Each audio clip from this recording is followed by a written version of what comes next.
像这样子具有弹性的减压袜，我们通常会建议您使用手洗的方式。首先呢，我们先准备一个喷水。最近有些朋友会问我们啊，就是减压袜可以穿多天，然后再洗一次吗？其实这个问题在我从业10年当中，我蛮常听见的。对，最主要是因为我们现在呢，减压袜有个全新配方抗菌的一个功能啊，所以呢，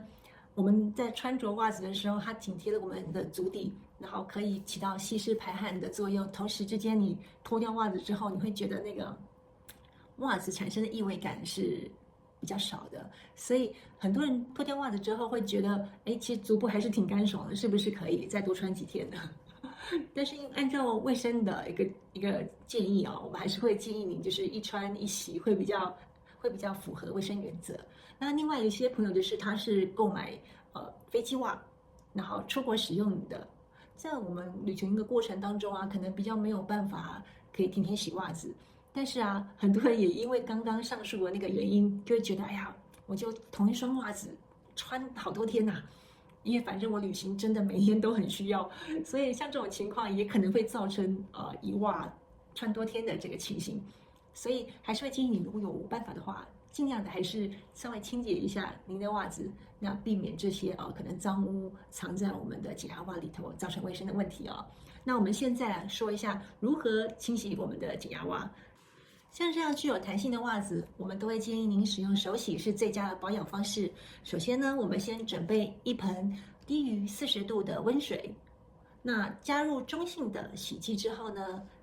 打成泡泡状，把袜子置入里面，开始按压的方式，还有轻柔的搓洗。这个时候千万要记得不可以大力搓，因为减压袜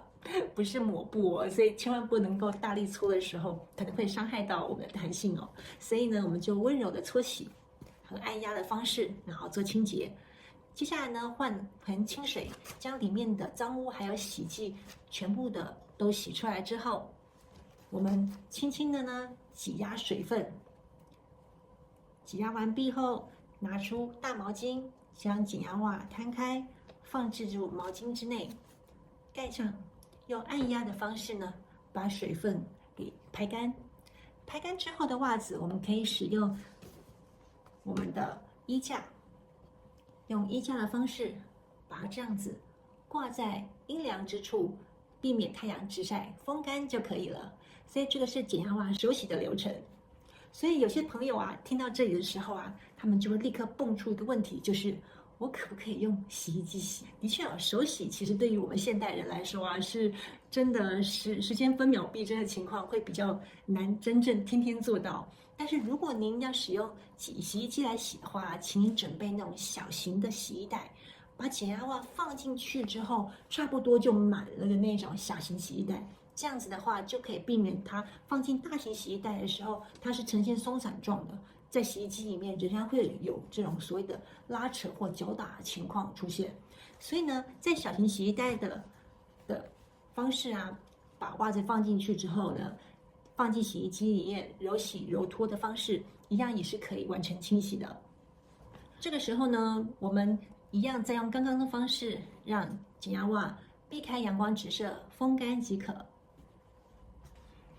如果你是每日都要使用减压袜的话，建议您准备2到3双来做替换。这样子的话呢，可以增加每一双的使用寿命，让它陪您陪更久哦。最后呢，我要跟大家提醒一件事情是，我们在清洁减压袜的时候呢，有可能会造成起毛球的一个情况，因为我们的减压袜使用的是一个比较柔细的棉纱，它为了可以增加我们肤触感受到的温柔，还有舒适度，所以呢，像这样比较细致的棉纱，容易因为我们在清洁的时候产生一些纤维的断裂，当纤维断裂的时候，就在表面上可能会产生一些毛球的状态。这个时候，您可以小心的把毛球从减压袜的表面上刮除，但千万要注意，不要破坏到减压袜的结构，因为破损的袜子是没有办法提供给您最适当的压力帮助的哦。